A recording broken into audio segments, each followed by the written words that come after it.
मंगल की धमाकेदार वापसी 7 जून से लगा करके 27 जुलाई 2025 तक का मकर, कुंभ और मीन राशि वालों पर मंगल क्या प्रभाव डालेगा, इसकी मैं जानकारी देने का प्रयास करूंगा। मित्रों नमस्कार, मैं मयंक त्रिपाठी नव ज्ञान ज्योतिष चैनल पर आप सभी दर्शकों का हार्दिक स्वागत करता हूं। आज के वीडियो में जानकारी देंगे कि मंगल देवता जो कि अभी तक का नीच राशि में गोचर कर रहे थे, जैसे ही यह 7 जून को राशि परिवर्तन करेंगे तो मकर, कुंभ और मीन राशि वालों पर मंगल देव का क्या इफेक्ट पड़ने वाला है, आइए जान लेते हैं। आगे बढ़ने से पहले मैं आपको बता दूं, अगर आपके पास लग्न कुंडली है तो यह फलादेश अपने लग्न कुंडली पर लगा करके देखो, आपको सटीकता ज्यादा मिलेगी। लेकिन अगर लग्न कुंडली आपके पास नहीं है तो आप अपने चंद्र राशि के अनुसार या प्रचलित नाम के अनुसार भी इस फलादेश को समझ सकते हो। 7 जून से 27 जुलाई तक का मंगल देवता सिंह राशि में भ्रमण करेंगे और मकर राशि की कुंडली में ये आय के मालिक होते हैं और साथ ही साथ आपकी कुंडली में ये सुख समृद्धि के भी मालिक होते हैं। और ऐसे मंगल देवता का गोचर रहेगा 8वें भाव में। अगर अपने स्थान से आय स्थान से दशम बैठेंगे और वहीं पर सुख समृद्धि के स्थान से मंगल देवता का जो ट्रांजिट है वो पंचम रहने वाला है, यानी कि 9 पंचम योग बना करके बैठेंगे। केतु के साथ इनका गोचर रहेगा। तो ये जान लीजिए मंगल का बहुत ज्यादा दुष्प्रभाव आप पर नहीं पड़ेगा, क्योंकि ये अपने स्थान से 9 पंचम और 4 10 का संबंध बना करके बैठ रहे हैं। लेकिन 1-2 दुष्प्रभाव भी आपको देखने को मिलेंगे। सबसे पहले दुष्प्रभाव की ही बात कर लेते हैं। अगर गाड़ी वाहन सेल्फ ड्राइव करते हो संभल करके चलाना, अन्यथा चोट चपेट दुर्घटना के योग मंगल देव और केतु देव एक साथ बैठ करके बनाएंगे तो कहीं न कहीं दिक्कत हो सकती है। तो गाड़ी चलाने में विशेष सावधानी बरतना और दूसरी चीज वाणी संभल करके इस्तेमाल करना, अन्यथा परिवार से और अपनों से कहीं न कहीं मतभेद की स्थिति भी होते हुए दिखाई पड़ेगी। ये तो रहे 2 दुष्प्रभाव। अब शुभ प्रभाव क्या पड़ेगा वो भी जान लेते हैं। तो मंगल जब यहाँ पर बैठेगा तो अपने ही भाव पे यानी कि आय भाव पे दृष्टि डालेगा, जिसके परिणाम स्वरूप आमदनी में तो ये वृद्धि करेगा और अष्टम भाव में बैठ करके कहीं न कहीं यात्राओं के भी बढ़िया योग निर्मित करेगा। यात्रा करना चाहते हो, बाहर जाना चाहते हो, चाहे घूमने फिरने या देश विदेश, तो आपके लिए सुंदर योग यह बनाएगा। आप बाहर जा सकते हो, इससे आपको फायदा मिलेगा, किसी भी प्रकार का कोई दुष्प्रभाव नहीं पड़ेगा। दूसरी चीज, मंगल देव का सीधा प्रभाव आपके धन स्थान पर रहने वाला है।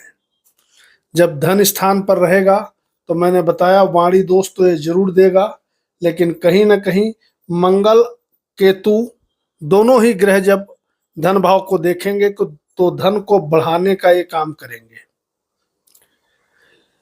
आपको एक चीज और ध्यान रखनी होगी, मंगल का अष्टम प्रभाव शनि के ऊपर पड़ेगा।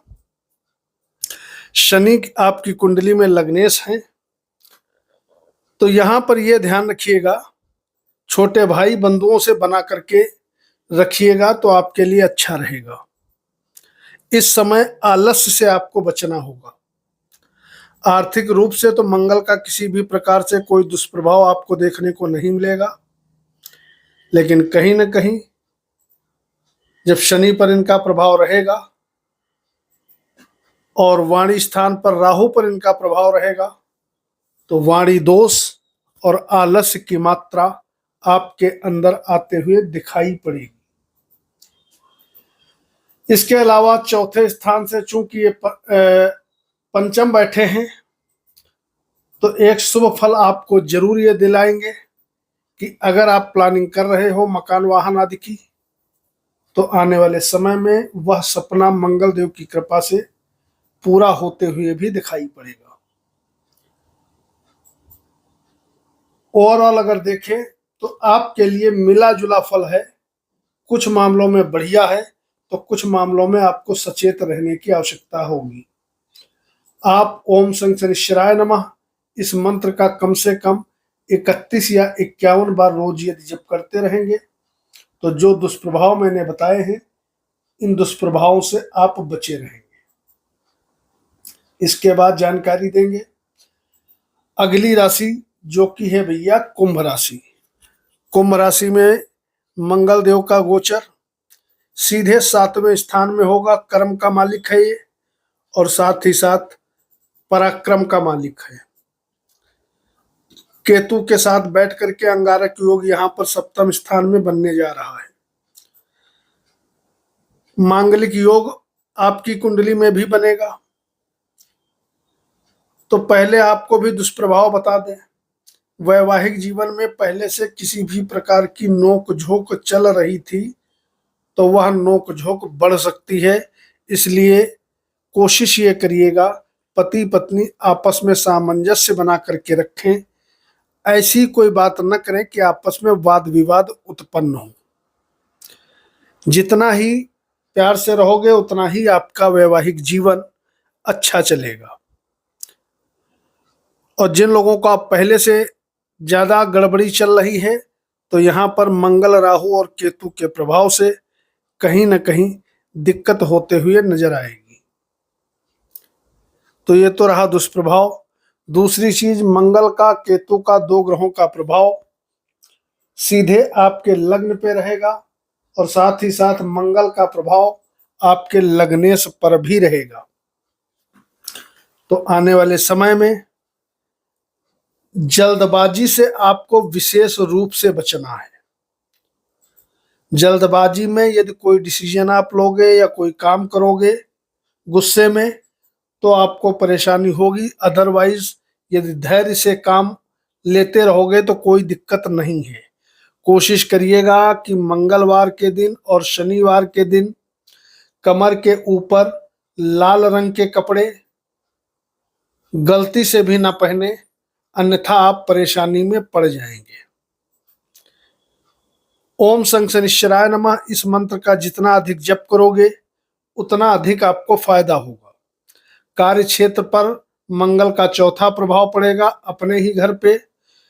तो नौकरी कर रहे हो या व्यापार कर रहे हो बढ़ोतरी होती रहेगी। लेकिन अगर पार्टनरशिप में किसी भी प्रकार का छोटा बड़ा काम कर रहे हो तो पार्टनर पर आंख बंद करके विश्वास मत करना, अन्यथा आपको परेशानी होते हुए दिखाई पड़ेगी।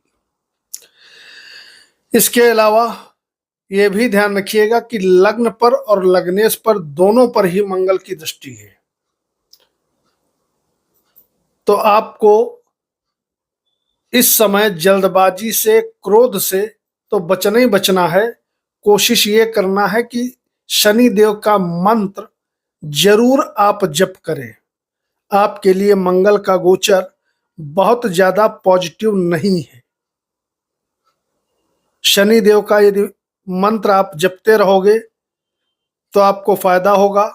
हालांकि गुरुदेव बृहस्पति के प्रभाव से आमदनी पर तो किसी भी प्रकार का कोई दुष्प्रभाव नहीं पड़ेगा, लेकिन फिर भी मानसिक अशांति न हो इसलिए उपाय करना आपके लिए बहुत जरूरी रहेगा। बात करेंगे अंतिम राशि की जो कि है भैया मीन राशि। मीन राशि में मंगल देवता का जो गोचर है वह होने जा रहा है 6ठे भाव में और 6ठे भाव में मंगल बहुत बढ़िया फल देता है। अब बहुत से लोग 6ठा भाव और 8वां भाव सुन करके डर जाते हैं कि अरे ग्रह 6ठा भाव में पहुंच गया या 8वें भाव में पहुंच गया, जबकि ये अपने स्थान से किस भाव में जा रहा है ये महत्वपूर्ण होता है, ना कि 6ठा भाव 8वां भाव। जब ग्रह अपने राशि से 6ठे 8वें जाता है तो दुष्प्रभाव देता है। आपकी कुंडली में धन का मालिक होता है, धन स्थान से पंचम बैठेगा। भाग्य का मालिक होता है, भाग्य स्थान से दसम बैठेगा। केतु के साथ मंगल का गोचर रहने वाला है।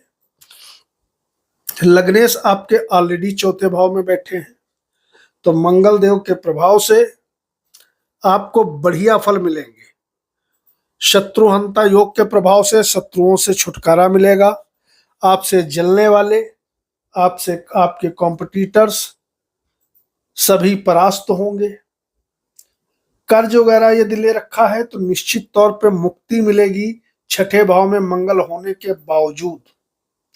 उसका कारण है अपने स्थान से पंचम बैठा है, और पंचम में बैठ करके मंगल अपने ही भाव को, द्वितीय भाव को बढ़ाएगा, यानी कि धन की कमी को पूरी करेगा। भाग्य आपका बढ़िया साथ देता रहेगा, कहीं कोई दिक्कत वाली बात नहीं है। कार्य क्षेत्र आपका निरंतर बढ़ता रहेगा। शनि की 7.5 होने के बावजूद भी आपको मंगल का बहुत बढ़िया रिजल्ट मिलता हुआ दिखाई पड़ेगा। कहीं भी कोई दिक्कत आपकी कुंडली में मंगल उत्पन्न नहीं कर रहा है। और प्लस पॉइंट ये है कि अभी सूर्य भी आपका बढ़िया साथ देते हुए नजर आ रहे हैं, और आपके लग्नेश गुरु भी बढ़िया साथ देते हुए नजर आ रहे हैं। ओवरऑल अगर देखें तो आपके आमदनी को लेकर के मंगल का यहाँ राशि परिवर्तन करना बढ़िया रहेगा। आमदनी और भाग्य निश्चित तौर पे आपका मंगल बढ़ाता हुआ दिखाई पड़ेगा, और यात्राओं से आपको जबरदस्त तरीके से लाभ दिलाता हुआ दिखाई पड़ेगा। आपके लिए सर्वोत्तम उपाय एक ही रहेगा, ओम गुरुवे नमः। इस मंत्र का कम से कम 51 या 108 बार जप करो। जितना अधिक जप करोगे उतना ही अधिक फायदा होगा। कल मिलेंगे अगली किसी विषय की चर्चा के साथ। मयंक त्रिपाठी को अनुमति दीजिए। नमस्कार।